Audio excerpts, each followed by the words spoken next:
Olá, antes de começar esse vídeo, quero te fazer um pequeno pedido. Clique no primeiro comentário fixado ou na descrição desse vídeo, que eu estou a começar um novo projeto e gostaria de que você faça parte desse projeto. Por favor, coloque a sua subscrição ao meu novo canal, para que eu possa ter novos horizontes e traga mais informações para você. Nos últimos anos, Burkina Faso tem passado por momentos muito difíceis, marcados por instabilidade política, insegurança e ataques constantes de grupos terroristas.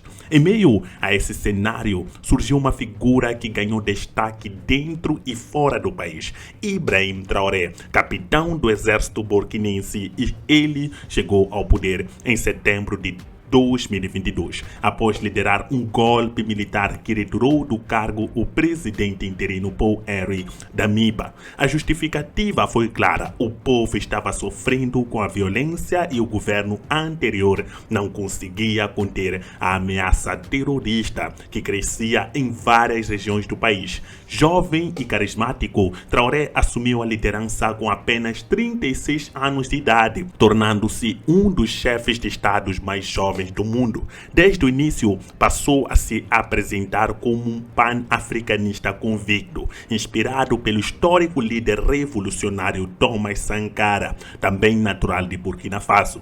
Traoré adotou um discurso firme de soberania e independência, rompeu laços com a França, a antiga potência colonial, e ordenou a retirada de tropas francesas do país. Também passou a buscar novas parcerias internacionais, incluindo uma aproximação com a Rússia, ao lado de Mali e Níger, países vizinhos que também passaram por golpes militares recentes. Fundou a Aliança dos Estados do Sahel em setembro de 2023. Em janeiro de 2024, esses três países decidiram sair da Comunidade Econômica dos Estados da África Ocidental, CEDEAO, da qual a Nigéria é um dos membros mais influentes. O objetivo era ganhar mais autonomia e estabelecer uma cooperação regional própria, especialmente no combate ao terrorismo. Esse conjunto de decisões tornou Traoré ainda mais popular entre muitos jovens africanos, que viam nele uma espécie de novo Sankara,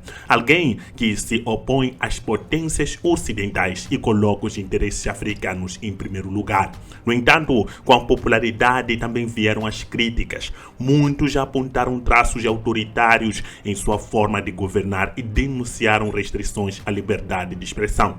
Além disso, a postura firme contra a Organização Africana de Economia e o afastamento da França ganharam desconfiança e tensões em algumas partes da África Ocidental, especialmente entre aqueles que temem o isolamento político e as consequências econômicas de tais decisões. Foi nesse contexto conturbado que começou a circular, principalmente nas redes sociais da Nigéria, uma suposta declaração feita por Traoré. A mensagem dizia que ele havia ameaçado destruir a Nigéria com um ataque aéreo, caso o país tentasse impedi-lo de seguir seu caminho. O conteúdo chocava pela agressividade. A suposta frase atribuída ao presidente dizia: "Não tenho medo da Nigéria, nem por um segundo. Com um único ataque da minha força aérea a 34 mil pés de altura, a Nigéria pode ser aniquilada. Meu alvo é uma séria ameaça no Ocidente. Não a Nigéria, mas se a Nigéria ficar no meu caminho, não hesitarei em destruí-la." Fecha aspas. A mensagem se espalhou rapidamente, sendo reproduzida em diversas páginas, grupos e perfis no Facebook. Vídeos com fotos de Traoré, legendas alarmantes e trilhas sonoras de guerra foram amplamente compartilhadas, especialmente entre usuários nigerianos. Muitas pessoas ficaram assustadas e começaram a comentar com preocupação sobre uma possível guerra entre os dois países. No entanto, apesar da repercussão, a ameaça nunca existiu. Trata-se de uma fake news, uma informação completamente falsa sem qualquer base real. Investigações feitas por agências de checagem de fato, jornalistas independentes e especialistas em política africana comprovaram que não há nenhum registro dessa declaração, nenhum pronunciamento oficial, nenhuma entrevista, nenhum discurso público ou comunicado do governo de Burkina Faso contém esse tipo de palavras. Além disso, nenhum veículo de comunicação sério, seja da Nigéria, de Burkina Faso ou de qualquer outra parte do mundo, noticiou essa ameaça. Isso por si só já é uma evidência importante. Afinal, se um líder militar de um país ameaçasse diretamente uma nação poderosa como a Nigéria, isso certamente estaria nas manchetes dos jornais e provocaria uma crise diplomática. Mas não houve nenhuma reação oficial por parte da Nigéria, nem tampouco qualquer manifestação de governos estrangeiros. Isso mostra que a frase foi inventada e espalhada de forma irresponsável com o objetivo de criar tensões entre os dois países. É importante destacar que, apesar das diferenças políticas recentes, Burkina Faso e Nigéria não estão em conflitos. Pelo contrário, os dois países ainda compartilham interesses em comum, principalmente no combate ao extremismo violento que atinge a região do Sahel. Ambos enfrentam desafios parecidos, como a insegurança nas fronteiras e a necessidade de cooperação regional para garantir estabilidade. A relação entre eles continua sendo de respeito institucional, mesmo com as transformações políticas em curso.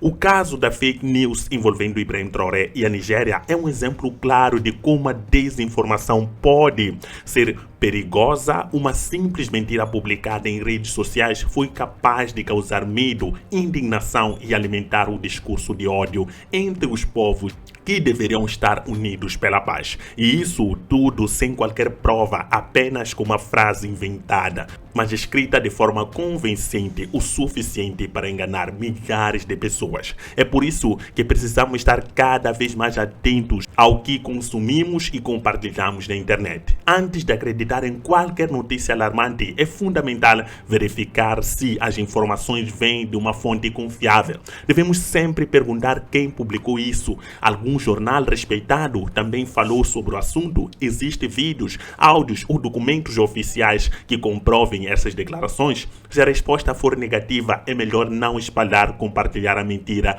e contribuir com a confusão e com a divisão entre os povos. Neste caso, felizmente, a verdade veio à tona antes que a situação saísse do controle. Mas é preciso aprender com esse episódio. A luta contra a fake news é um dever de todos, governos, jornalistas, professores, jovens líderes comunitários e cada cidadão. A paz entre os países africanos depende, entre outras coisas, da nossa capacidade de proteger a verdade, porque só com a informação correta, diálogo e respeito é possível construir uma África mais forte, unida e livre de mentiras que colocam vidas em risco. É isso, uma informação falsa foi espalhada na Nigéria para desinformar e para colocar em jogo a reputação e a relação entre Nigéria e Burkina Faso. Você sabia disso? Neste momento, existem vários vídeos feitos por inteligência artificial que fazem de tudo para colocar em questão aquilo que é a credibilidade e as ações de Ibrahim Traoré. Por isso que é importante que vocês procurem sempre se informar com veículos que sejam sérios, veículos que tragam a informação verdadeira. Eu, em particular, sempre faço questão de trazer informações verificadas, informações que eu sempre faço questão de procurar a fonte e comparar com outras fontes para não cair nesse equívoco. Vocês também devem fazer o mesmo, sempre procurar notícias que falem a verdade, porque a verdade tem que estar acima de tudo. Neste caso, nós estamos a ver uma situação que foi publicada, vídeos, documentos foram criados para poder difamar Traoré na Nigéria, e os nigerianos já estavam a começar a não gostar de Traoré.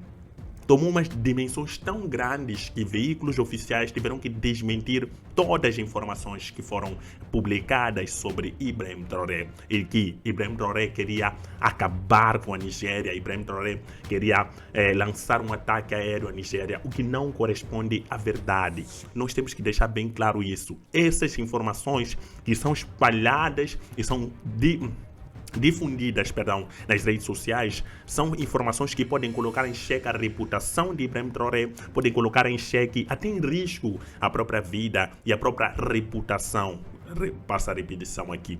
Então é importante nós, como pessoas que sempre estão para garantir aquilo que é procurar informações verdadeiras, procurar informações que possam, de certa forma, constituir a verdade, ok?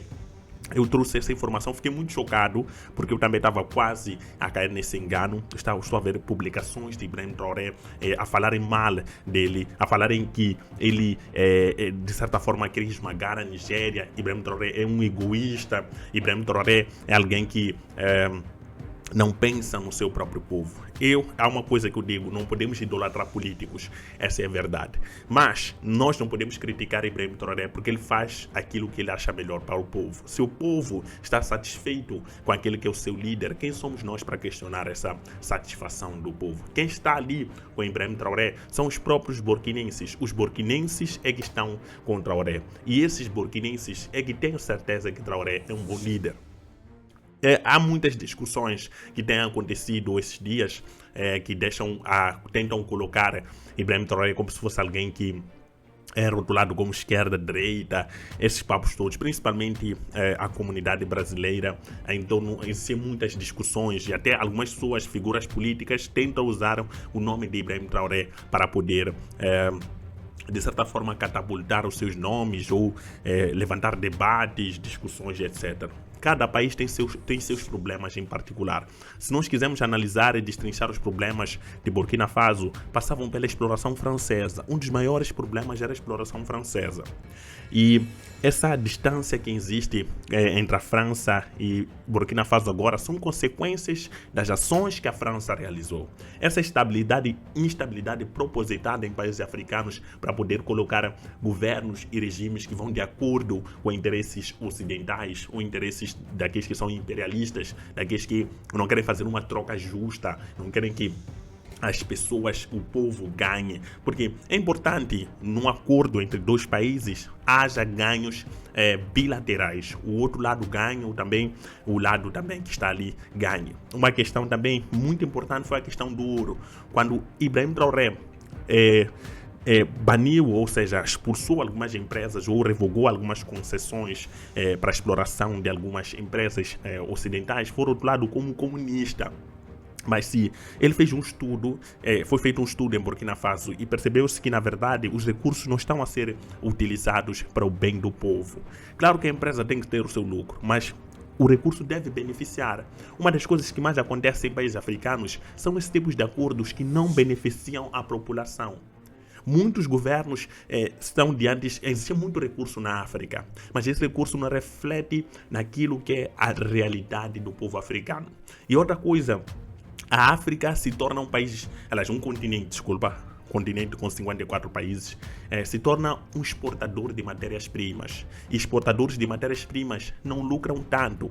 O que dá mais dinheiro é o produto acabado, porque quando o produto está acabado, aí você pode ter uma margem de negociação, percebem? Nós tiramos o recurso bruto aqui e as empresas transformadoras estão fora. Então, matéria-prima geralmente não é tão cara. Matéria-prima é algo que é barato se comparado com o produto final. Uma das críticas que eu faço muito é que, por exemplo, se existe um país que descobriu um determinado recurso, a melhor coisa a se fazer é negociar com a empresa que vai explorar para que todas as etapas de produção e transformação até chegar ao seu produto final, pelo menos uma parte, ou se não toda a parte desse processamento, aconteça no país onde existe esse recurso. Porque se nós estamos a vender commodities são, por exemplo, petróleo, são produtos que os preços vêm de fora. Nós, como país, por exemplo, Moçambique, ou Burkina Faso, não determinam o preço do ouro por quilograma. O preço do ouro varia. O mercado internacional tem questões de fatores, etc. Mas se você tem uma joalheria que produz o colar, o próprio empresário que já determina o preço do colar, consoante as etapas e tudo que foi feito ao longo do processo de produção daquele colar. Eu não sei se estamos a fazer perceber isso. É que nem o petróleo. Você vende o petróleo, não vende a seu preço. O mercado internacional é que dita o preço. Nós tomamos aquele preço para nós. Então, Países africanos têm esse defeito de não trabalhar-se para que possa acontecer isso de certa forma, para que as indústrias transformadoras, as tecnologias de ponta possam estar aqui na África, porque se isso estiver aqui na África, teremos mais emprego, teremos mais dinheiro a entrar para o continente africano e o nosso recurso será aproveitado da melhor forma possível. Se eu tiver a falar alguma asneira, coloque a sua opinião nos comentários, por favor. Não fique acanhado. Este é o canal Verdades da África, em que todos têm o direito a participar e a conversar. Eu deixei a propósito o link do meu novo projeto na descrição. Ainda não tenho muitos vídeos, mas vou fazer questão de trazer novos conteúdos, novos horizontes. Mas esse canal, o canal Verdades da África, nunca vai parar, porque sempre vai trazer conteúdo para vocês, porque vocês é que tornam este canal especial. Muito obrigado, pensem nisso. Pensem em como a África pode mudar essas políticas e em como as fake news, principalmente na era das redes sociais, na era da inteligência artificial. Agora os vídeos que estão a ser feitos são incrivelmente realistas. Imaginem quantos vídeos de Traoré falsos estão a rolar na internet e estão a desinformar as pessoas. Vamos sempre estar atentos a essas informações, Vamos sempre estar atentos a trazer coisas que realmente possam beneficiar e possam fazer com que o povo não caia em fake news e que a integridade moral e física de Ibrahim Traoré e de outros líderes pelo mundo seja preservada. Muito obrigado por fazer parte da família Verdades da África. Mais um vídeo, vamos sempre trazer conteúdos atualizados. Não esqueça, por favor, o lema do canal é olhar a África em uma perspectiva africana. Tchau.